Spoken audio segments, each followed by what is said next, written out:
Well, to shed more light on the important visit, we are very much delighted to have with us by phone His Excellency Ambassador Ayoub Mahmoud Ayoub, former Commercial Minister. Thank you very much for being with us, sir. Ramadan Kareem. Thank you, and good evening to you and to the viewers. Thank you, sir. Sir, the most important message by UN Secretary General Antonio Guterres was this: the choice in Gaza is clear, either surge in aid or starvation. How do you see this as said or as clearly said by Guterres? This is a very important, and not the first, by the way, visit by the Secretary General to El Arish. Is the second visit by the Secretary General Guterres, and this reflects the importance of the issue in question, and also the vital role which is played by Egypt in this respect. So it's come to you to see the flow of assistance through Rafah to El Arish, and also at the same time to ensure the continuation of the human aid to Gaza Strip through El Arish, and at some time they had to airlifted assistance mainly from Egypt and other countries, and this reflects how important it is to keep the people of Gaza, the Gazans or the Palestinians in Gaza alive, regardless of the blockade which is imposed by the Israelis in this respect. It's an important visit, and we hope that it will have positive results very soon as far as the continuation of the livelihood of the Palestinians in Gaza, so that we can save the situation and prevent any more deterioration in security. Yes, sir.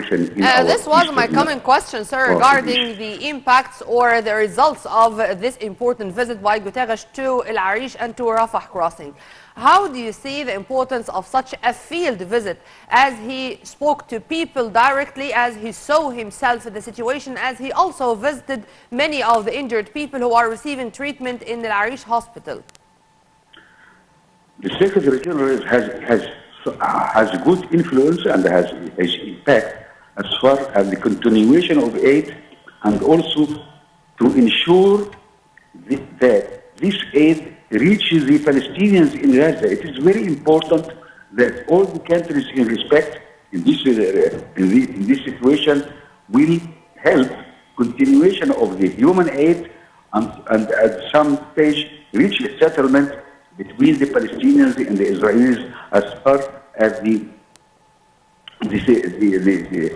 peaceful mission of the United Nations needs to be cemented or bolstered or supported by all the countries in question, starting from Egypt, of course, and many other countries are helping in this respect, whether Arab countries, or other European countries, or the United States.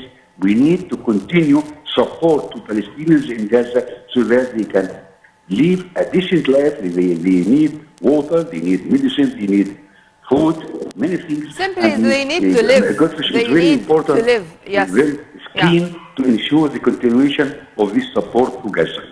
And sir, also the visit of Guterres comes as Israel announced more than once that the occupation military is planning for a massive attack or a massive ground offensive against Rafah.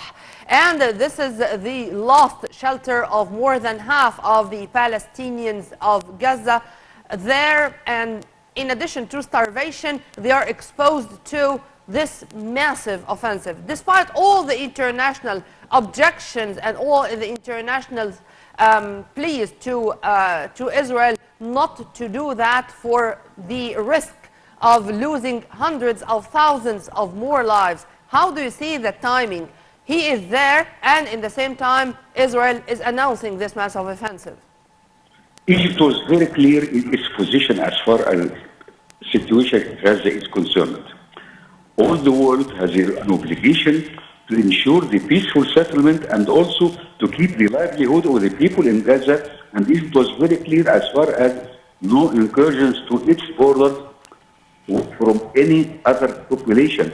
This is very clear. We have to say it every time and say it every time, so that no one will think about incursions to Egyptian territory or Egyptian land in Sinai And that is why Egypt was supportive and helping in every possible way to ensure the settlement, a peaceful settlement in Gaza. And this is what all the world should be backing, and also we should be working for it with the United Nations or even on a bilateral or trilateral level, so that we ensure that situation does not deteriorate any further, because all the world will suffer if there is more deterioration in Gaza, and Egypt will be the first country to face this difficult.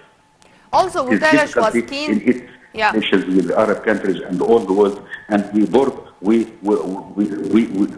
support, but at the same time we have our obligations to our people that our land should be intact at all times. Also, Guterres was keen to laud and to express his full gratitude and appreciation to the relentless efforts exerted by Egypt since day one, indeed, to support the Palestinians and to try by all means to alleviate their sufferings. How do you see this also, as now the whole world knew that without Egypt the case for the Palestinians was going to be much worse? The Palestinians have responsibility to be one front instead of two fronts, one front in Western Bank and the second one in Gaza. They have to be one front to deal with the common adversary or enemy or whatever the name is from the Israelis, because Egypt cannot impose its position on the Palestinians. Rather, the Palestinians need help from Egypt and other countries of the world, and other countries of the world has an obligation to press the Israelis to accept a peaceful settlement so that the Palestinians can live in their own territory peacefully. And we cannot surrender any obligations in this respect, but rather we keep it in mind that Egypt is supportive, but not at the cost of its border or at the cost of its territory. Well, Ambassador Ayoub, Mahmoud Ayoub, former Minister Commercial, thank you very much for your input, sir, and have a very good day. Happy Ramadan to you.